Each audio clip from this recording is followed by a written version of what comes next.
She was drowning in complete darkness until a beam of light saved her at the last second. The darkness was suffocating. It wasn't the kind of darkness you experience when the lights go out or when you close your eyes. This was different. It was alive, pressing in from all sides, whispering things I didn't want to hear. It wasn't just around me. It was inside me, filling every crevice of my soul. I couldn't remember when it started. Maybe it was gradual, like water seeping through a crack in a wall. At first, it was just a dull weight on my chest, easy to ignore. But then it grew, creeping into every part of my life until there was nothing left of me. I tried to push it away, to fight it, but the more I resisted, the stronger it became. Eventually, I stopped fighting. I let it consume me. Days blurred together, or maybe weeks. Time didn't matter in the abyss. There was no day or night, no beginning or end. It was just there, a vast, endless void. I couldn't tell if I was standing, sitting, or lying down. My body felt heavy, like it was sinking, but there was no ground to hit, no bottom to reach. Just an infinite fall into nothingness. I tried to think about how I'd ended up here, but every thought turned into a weapon against me. Memories of failures, of mistakes, of moments I wanted to forget. They all came rushing back, sharper and louder than ever. Every regret was a knife, cutting deeper and deeper. Every missed opportunity was a weight, dragging me further down. And every cruel word I'd ever spoken or heard was an anchor, pulling me under. Sometimes I tried to cry, but even though it was stolen from me, the tears wouldn't come. The abyss was dry, empty, and unyielding.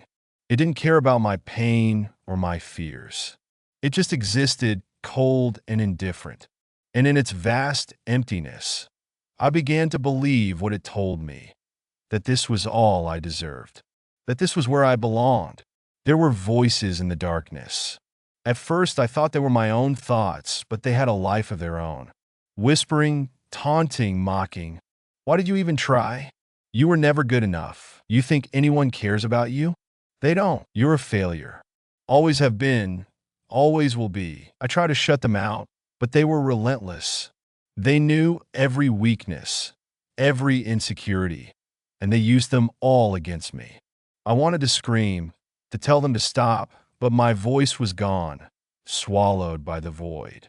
I was powerless against them, and so I gave up. I let myself sink deeper, hoping that maybe at some point I'd stop existing altogether. Maybe the abyss would swallow me whole, and I'd finally find peace. But even that was denied to me. The darkness wasn't merciful. It was patient. It kept me there, suspended in nothingness, with no end in sight. Then one day, or maybe it wasn't a day because time didn't exist here, something changed. It was faint at first, just a flicker in the distance. A tiny, golden speck, barely visible against the overwhelming black. At first, I thought it was my mind playing tricks on me. A cruel joke, another way for the abyss to torment me. But the flicker didn't disappear. It stayed, steady and unwavering, like a star in an empty sky. I tried to ignore it. The darkness had taught me not to trust hope. Hope was dangerous. Hope led to disappointment. But the flicker grew brighter. It wasn't just a speck anymore. It was a beam, cutting through the void like a knife. It wasn't supposed to be there. The darkness was all-encompassing, impenetrable. And yet the light persisted. I wanted to look away, but I couldn't. There was something about it, something warm and familiar. It wasn't just light. It was alive. It pulsed like a heartbeat, and with each pulse, I felt a little bit of warmth seep into me. It was faint, barely noticeable at first, but it was there. For the first time in what felt like forever, I felt something other than despair. It was small, fragile, like a single spark in a storm, but it was enough to make me hesitate. Enough to make me wonder if the abyss wasn't as endless as it seemed. The voices in the darkness didn't like the light. They hissed and snarled, their whispers growing louder, more frantic. It's a trick. Don't trust it. You'll only get hurt. Stay here, where it's safe. Let it go. You don't deserve it. But the light didn't waver. It reached for me, cutting through the shadows, brushing against my skin. It was warm, soft, and impossibly kind. I wanted to run, to hide, but I couldn't move. The light wrapped around me like a blanket, and for the first time in what felt like an eternity, I could breathe. It wasn't much, just a single breath, but it was enough to shatter the stillness of the abyss.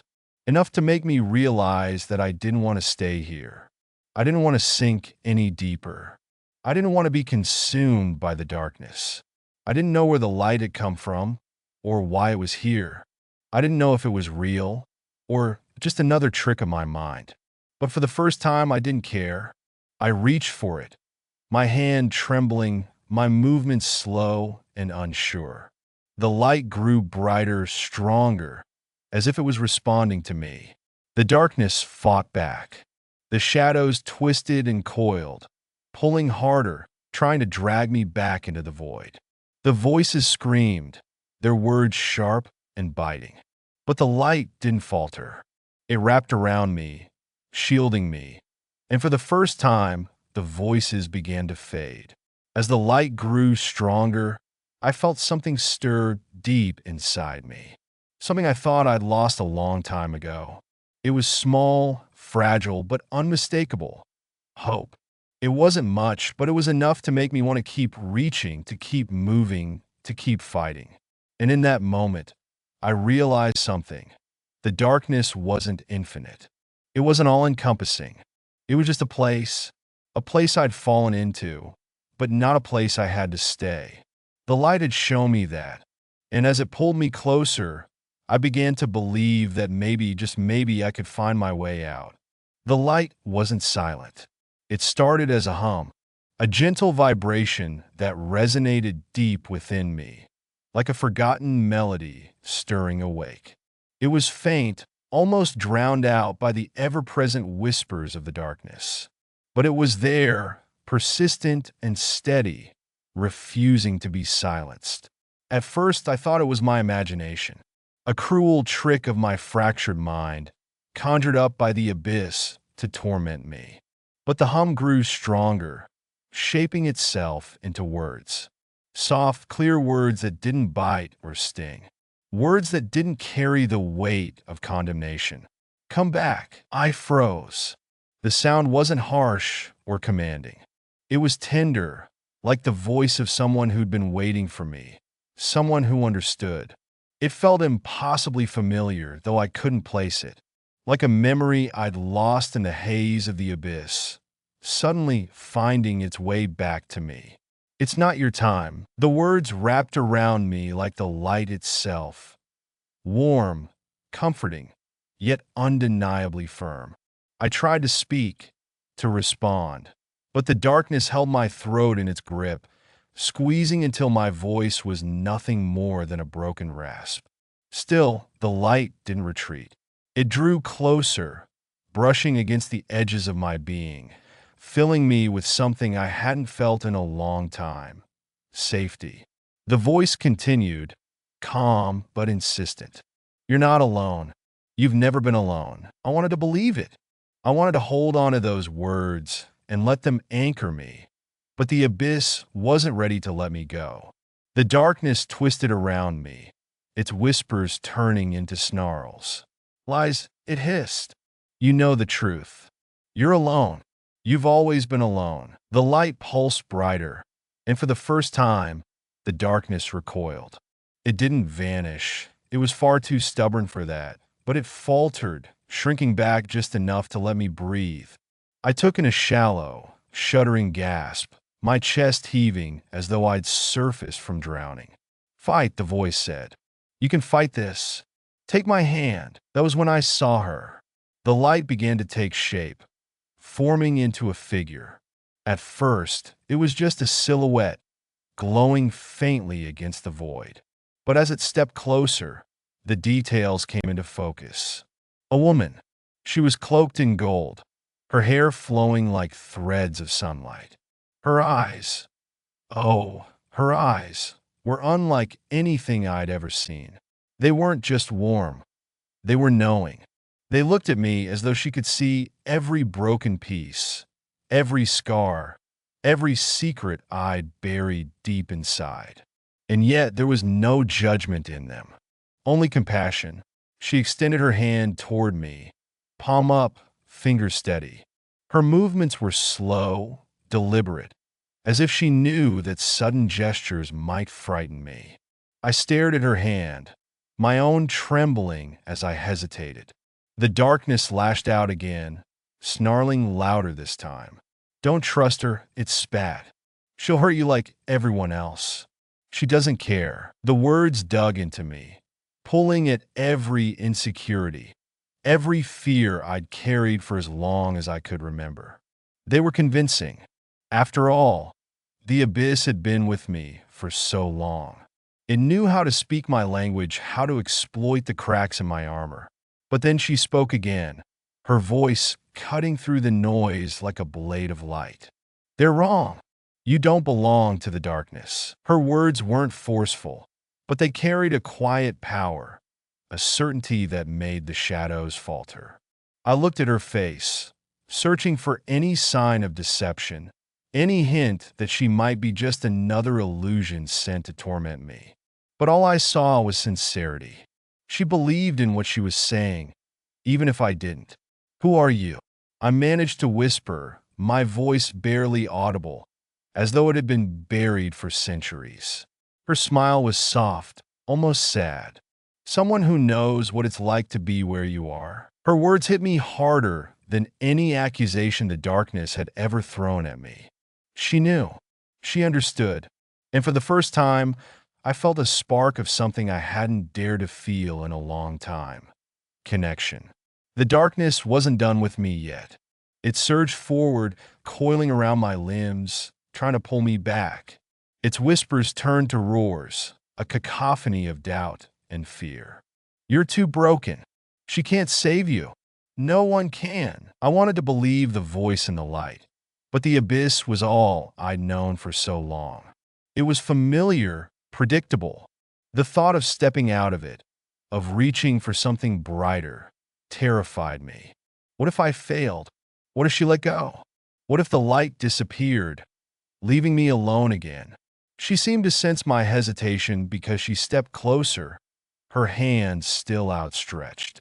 The light surrounding her grew warmer, chasing away the cold that had seeped into my bones.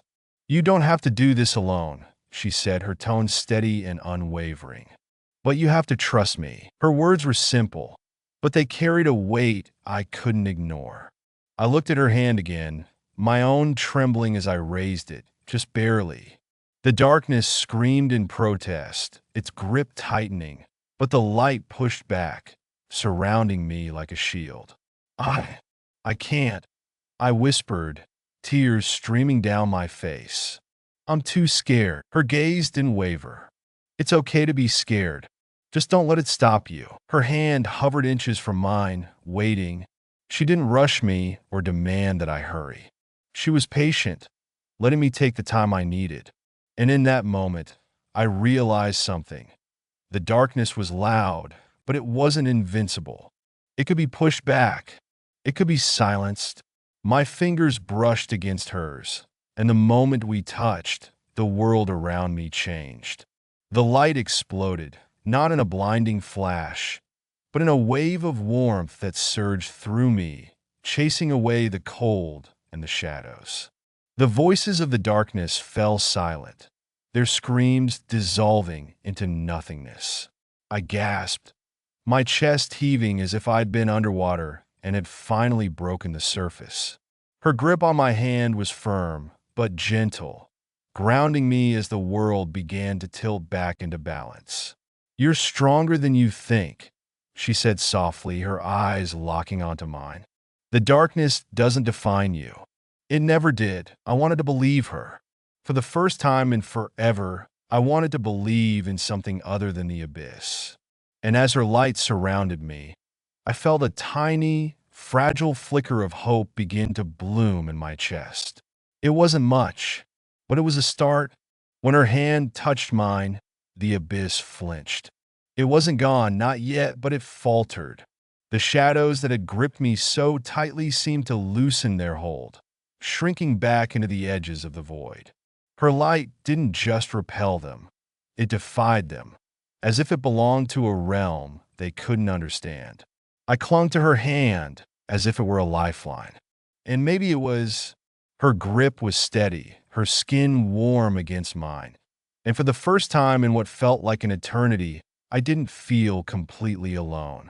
She pulled me closer, her golden aura enveloping me like a shield. It wasn't just light, it was something deeper, a presence, a force, and it was undeniable. "Who are you?" I asked again, my voice trembling. I barely recognized it. It sounded so small, so fragile. But the fact that I could even speak was a miracle in itself. The abyss had stolen my voice for so long that hearing it felt foreign, almost strange. She smiled, soft and patient. "I'm someone who knows what it's like to be here," she said. Her tone was calm, as if we were sitting in a sunlit garden instead of standing in the middle of endless darkness. "And I know what it's like to believe there's no way out." Her words hit me like a punch to the chest. She wasn't just saying them to comfort me. I could see it in her eyes. She knew. She'd been here before, in the same crushing, suffocating void where I was now. And somehow, she'd made it out. How? The question spilled out before I could stop it. My voice cracked, raw with desperation. "How did you escape?" Her expression shifted, a flicker of pain crossing her face before she smoothed it away. "Not easily," she admitted, "and not quickly. But I didn't do it alone." I wanted to ask what she meant, but the darkness wasn't finished with us. It surged forward, wrapping around my legs like cold tendrils of smoke. Its whispers grew louder, more venomous. "She doesn't care about you," it hissed. "She'll leave, just like everyone else." The words struck a chord deep within me.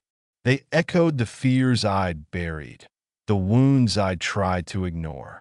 My grip on her hand wavered, and the shadows took advantage, tightening their hold. She stepped closer, her light flaring brighter.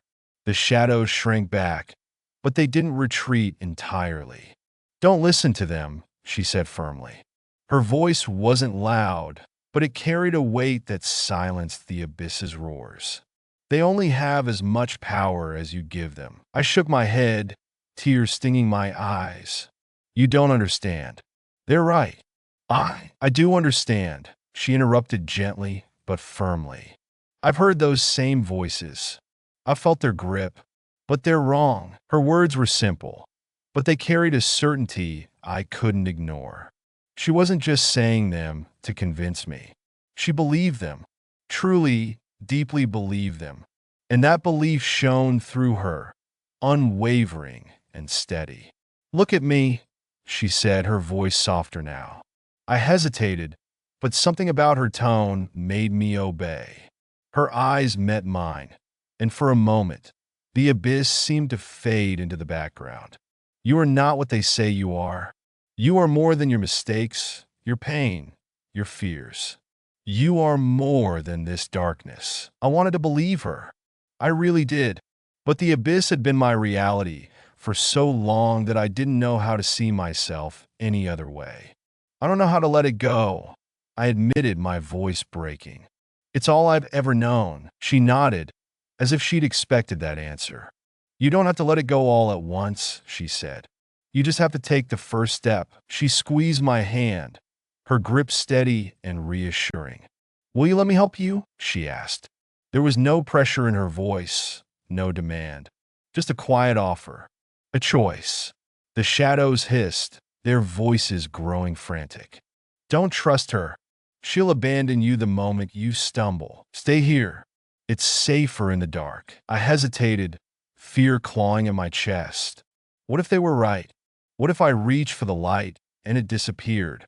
What if I fell again, and this time there was no one to catch me? But then I looked at her, at the light surrounding her, the kindness in her eyes, the unwavering strength in her presence. And for the first time, I felt something shift inside me. A tiny, fragile spark of hope. It wasn't much, but it was enough. "I'll try," I whispered, my voice barely audible. She smiled, and it was like the first rays of sunlight breaking through a stormy sky. "That's all I ask." With that, she pulled me forward, her light pushing back the shadows as we moved. It wasn't easy. Every step felt like lifting a mountain, every movement a battle against the weight of the darkness. The abyss fought me with everything it had, its whispers turning to screams, its tendrils tightening their grip. "You can't do this," it roared. "You're not strong enough?" I stumbled, my knees buckling under the weight of its words. For a moment, I thought I'd fall, that the shadows would drag me back into their depths. But she was there, her hand steadying me, her light wrapping around me like a shield. "You're stronger than you think," she said. Her voice was calm, unwavering, and it cut through the chaos like a blade. "One step at a time. Just keep moving." I nodded, tears streaming down my face as I forced myself to take another step. And then another. It wasn't graceful or easy. I stumbled, I hesitated, but I kept moving. And with every step, the light grew brighter, pushing the shadows further back. It wasn't just her light anymore. I could feel it stirring within me, faint but steady. A warmth I hadn't felt in so long, spreading through my chest and driving back the cold. The abyss still loomed around us, vast and unyielding, but it no longer felt insurmountable. For the first time, I began to believe that maybe, just maybe, I could find my way out. Taking her hand felt like stepping off a cliff, unsure if there would be solid ground beneath me or if I'd simply fall again. But the moment her fingers wrapped around mine, I felt it: stability, strength, a lifeline in the chaos. Her grip wasn't just reassuring. It was firm, unyielding, like she wouldn't let go no matter how hard the darkness tried to pull me back. "We'll climb together," she said, her voice soft but steady. "You don't have to do this alone." "Climb?" I glanced around, confusion twisting in my chest. The void stretched endlessly in all directions, shapeless and unchanging. There was no ground, no horizon, no sky. Just an abyss that seemed to mock the idea of movement, let alone escape. "There's nothing to climb," I said, my voice trembling. "It's just this." I gestured vaguely at the darkness surrounding us, though my hand barely moved. It still felt like the shadows were dragging it down. She shook her head, her light casting faint shadows against the encroaching void. "It's there," she said. "You just can't see it yet. But trust me, it's there." Her confidence should have annoyed me, but instead, it ignited something inside me. A small ember of possibility. Could she be right? Could there really be a way out of this place? Out of the heaviness, the despair? I nodded hesitantly. "Okay," I whispered. She smiled again, that soft, knowing smile that made me feel like I wasn't entirely broken, like I was worth saving. "Then let's begin." With her hand gripping mine, she started moving upward, or at least that's what it felt like. At first, it was like pulling against quicksand. The darkness clung to me, tightening its grip around my legs and chest, resisting every inch of progress. My muscles screamed in protest, and doubt crept in with every strained movement. "This is impossible," I muttered, my voice cracking with frustration. "I can't." "You can," she interrupted, her tone firm but gentle. "And you're not doing it alone. Look at me." Reluctantly, I raised my eyes to hers. Her gaze was steady, unwavering. It didn't just pull me forward, it anchored me, giving me something to hold on to when the abyss threatened to drag me under again. "Take it one step at a time," she said. "Don't think about how far you have to go. Just think about the next step. I tried. I really did. But every step felt like lifting a mountain. The weight of the darkness bore down on me, its whispers growing louder with every inch we climbed. They weren't just random insults or taunts. They were specific, personal. You'll never be good enough. Why even try? You'll just fail again. Everyone's better off without you. Each word hit me like a punch, leaving me breathless and trembling. My legs wobbled, and I felt myself faltering. I wanted to collapse, to give in. The effort felt too great, the weight too overwhelming. Her grip tightened around my hand. "They're lies," she said firmly, her voice cutting through the noise. "You've carried those words for so long that they feel real. But they're not. You don't have to listen to them anymore." Her words were kind, but they also made me angry. "It's not that easy," I snapped, tears spilling down my face. "They're not just words, they're true.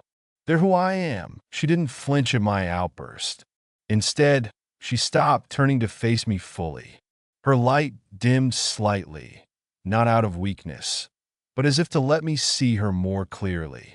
"I know it feels that way," she said softly. "I felt it too. I believed it, but it's not the truth. It's the darkness trying to keep you here. Because it's afraid." I blinked, caught off guard. "Afraid? Of what?" "Of you leaving," she said simply. "Because if you leave, it loses its power. It's easier for the darkness to hold on to you if it makes you believe you belong here." Her words hung in the air, sinking into me like seeds. Could she be right? Could the darkness really be afraid of me? The thought was almost laughable. I wasn't strong or brave or powerful. I was barely holding myself together. But then I looked in her eyes, and I saw no doubt, no hesitation. She believed in me, and for the first time I wondered if maybe I could believe in myself too. I took another step, then another. Each one was a battle, but with her hand in mine, it didn't feel impossible. The shadows hissed and clawed at me, their whispers turning to screams, but her light pushed them back. It wasn't just her light anymore, though. I could feel something stirring within me, a faint warmth, small and fragile, but growing stronger with every step. "What's happening to me?" I asked, my voice trembling. She smiled, her eyes shining. "You're starting to remember who you are." The words startled me. Who I am? The abyss had stripped away everything I thought I was. My identity, my purpose, my worth, it had all been swallowed by the void. But as her light surrounded me, I felt those pieces starting to return. They were faint, like echoes of a forgotten song, but they were there. The climb didn't get easier, but it became bearable. With every step, the darkness seemed to lose a little more of its power. The whispers grew quieter, the tendrils weaker. And above us, I began to see something I hadn't noticed before, a faint, glowing horizon. "What is that?" I asked, my voice filled with a mix of awe and disbelief. She glanced upward, her expression softening. "The beginning," she said. "The first sign that you're not as lost as you think." The horizon wasn't bright or blinding. It was subtle, a soft glow that hinted at something beyond the abyss. It felt impossibly far away, but for the first time, I believed we could reach it. We climbed in silence for a while, her hand steadying me whenever I stumbled. The darkness still lingered, but it no longer felt all-consuming. The light was stronger now, our light, and it was pushing back the shadows with every step. As we climbed, I realized something. The darkness wasn't just external. It wasn't just the abyss around me. It was inside me too. The whispers, the weight, the despair, they weren't just things happening to me. They were parts of me, pieces of my fear, my pain, my doubt, given shape and voice by the void. "I don't think I can leave them behind," I said, my voice trembling. She glanced at me, her expression thoughtful. "You don't have to," she said, "but you can't stay here with them either." You carry them with you, but you don't let them control you. Her words were both terrifying and comforting. The idea of carrying my darkness, of owning it rather than being owned by it, felt daunting, but it also felt possible.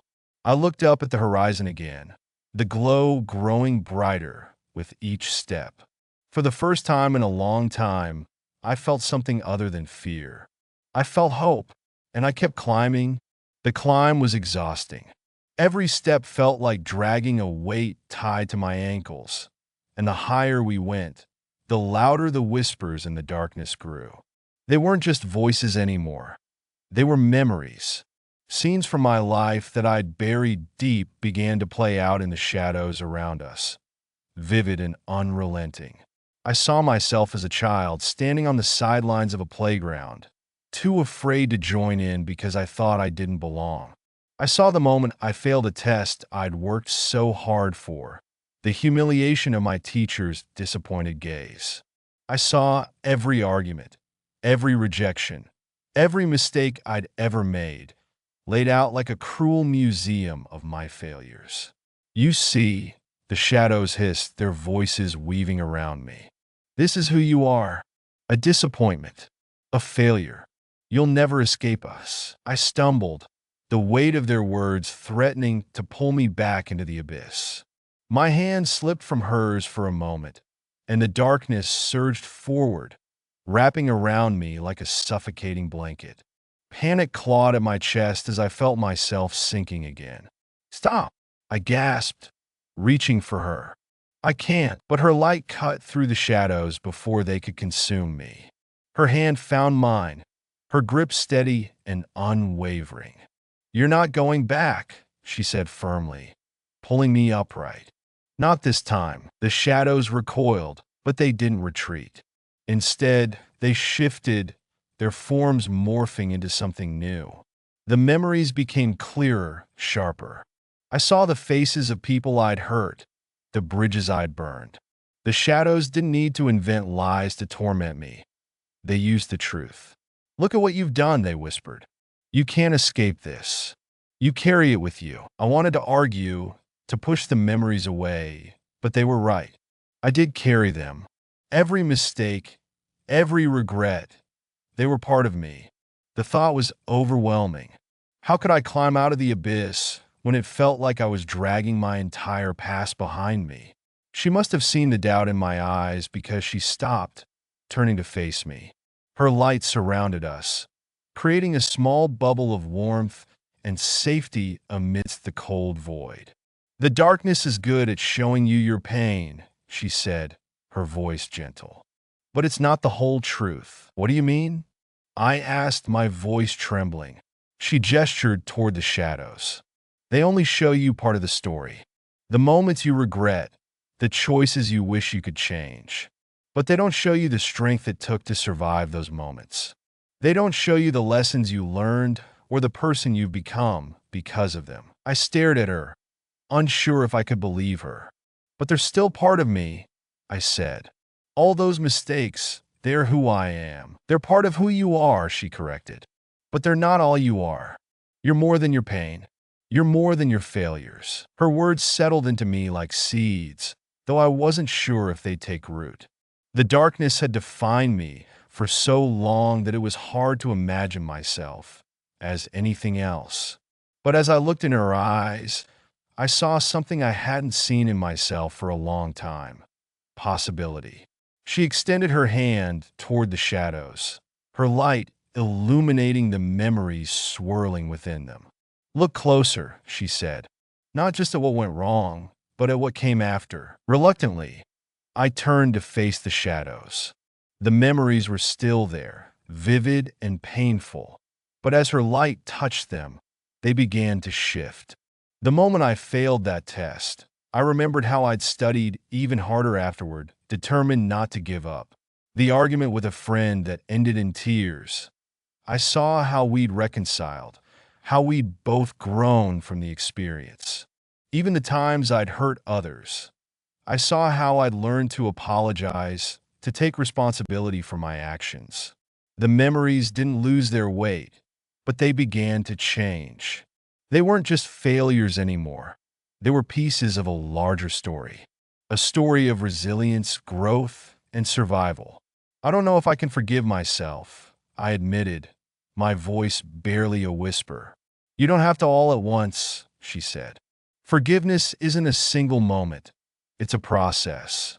But you can start by acknowledging the truth. The whole truth. I nodded, though the idea still felt daunting. The climb wasn't just about escaping the abyss. It was about facing everything I'd buried, everything I'd tried to run from. It wasn't easy, but for the first time I felt like it might be possible. We kept climbing, and the light within me grew stronger with each step.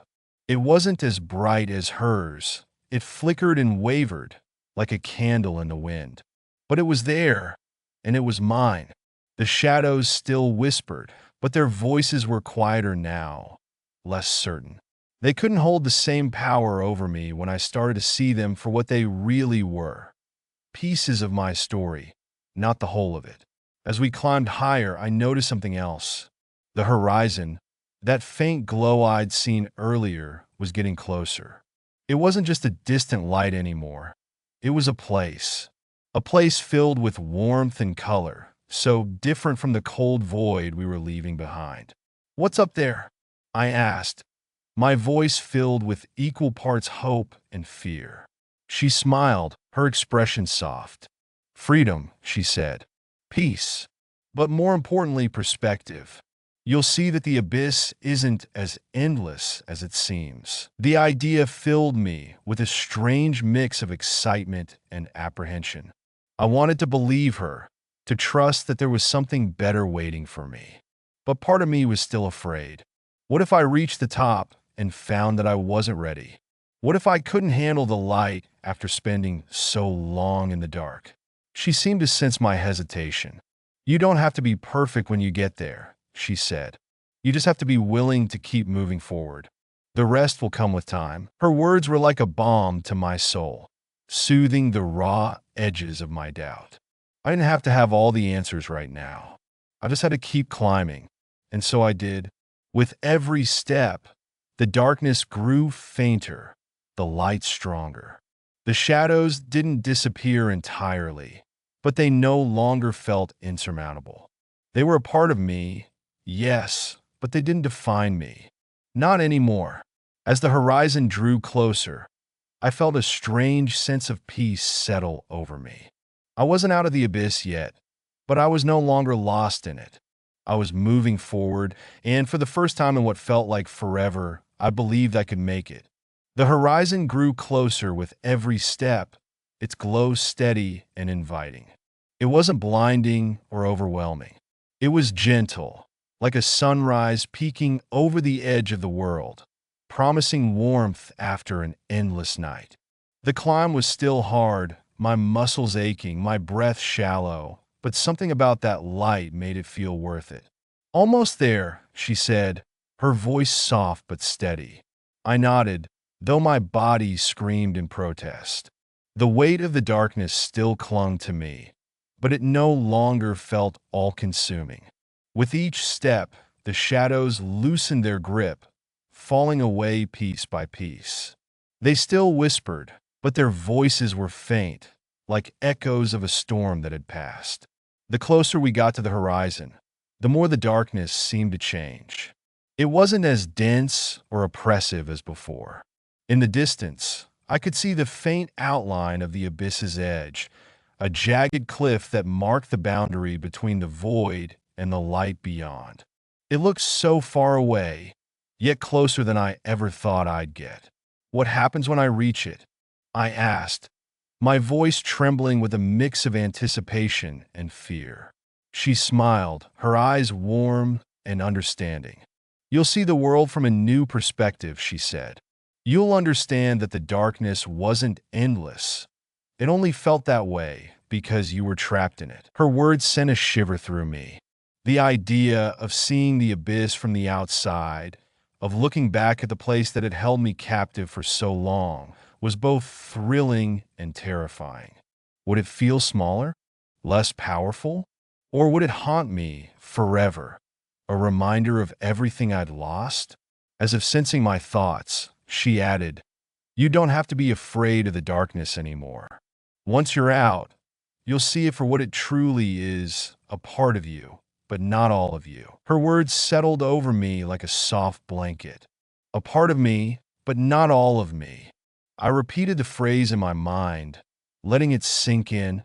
The abyss had shaped me, yes, but it didn't define me. It was a chapter, not the whole story. We climbed in silence for a while. The only sounds the faint hum of her light and the rhythmic beat of my own heart.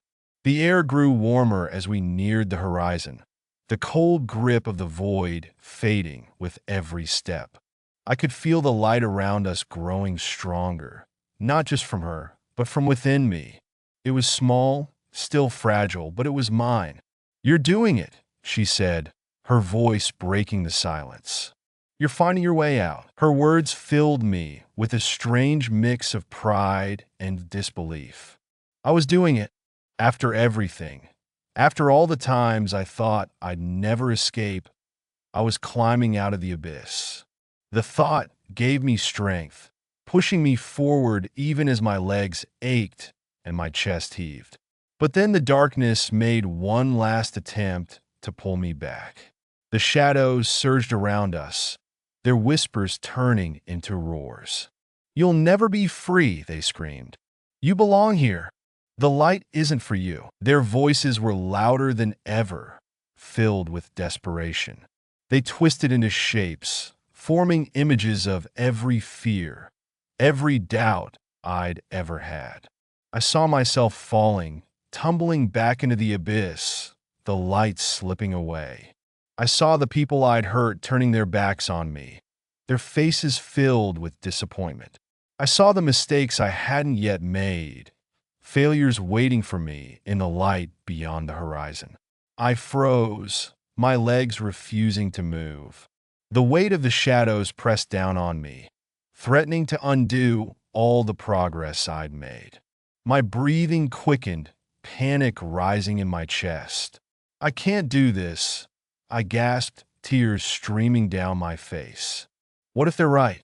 What if I fail again?" She turned to me, her light flaring brighter as she stepped closer. Her eyes met mine, steady and unwavering. "They're afraid," she said. "Afraid of losing you. Afraid of your strength. That's why they're fighting so hard now." "I don't feel strong," I whispered, my voice barely audible. "You are," she said firmly. "You've made it this far. The shadows know they can't stop you unless you stop yourself." Her words struck something deep within me. The shadows couldn't hold me unless I let them. Their power came from my fear, my belief that I wasn't enough. But I didn't have to believe them anymore. I took a deep breath, my hands trembling as I reached for her again. Her light wrapped around me, and I felt the warmth of it spread through my chest, chasing away the cold. The shadows screamed, their forms writhing in frustration, but they couldn't touch me. "Let's keep going," I said, my voice steadier now. She nodded, her smile soft and encouraging. Together, we took the final steps toward the horizon. The light grew brighter with every movement, its warmth enveloping us. The edge of the abyss came into view, a jagged line separating the void from the world beyond. When we reached it, I hesitated. The light beyond the edge was blinding, its brilliance almost overwhelming after so long in the darkness. I felt a pang of fear, wondering if I could handle it. But then I looked back at her, at the steady light in her eyes, and I felt a sense of calm wash over me. "It's okay to be afraid," she said, "but don't let it stop you." I nodded, taking a deep breath as I stepped forward. The moment my foot crossed the threshold, the world transformed. The abyss was behind me now, a vast, dark expanse that seemed so much smaller from this side. It wasn't gone, it was still there, a part of me, but it no longer felt like it controlled me. Beyond it stretched a landscape bathed in light, filled with color and life. The air was warm, the ground solid beneath my feet. I turned to her, my voice trembling. It's beautiful. She smiled, her eyes shining. It always was. You just couldn't see it from inside the abyss. I looked back at the horizon, at the light spreading across the sky. For the first time in what felt like forever, I felt free. Not completely healed, not completely whole, but free.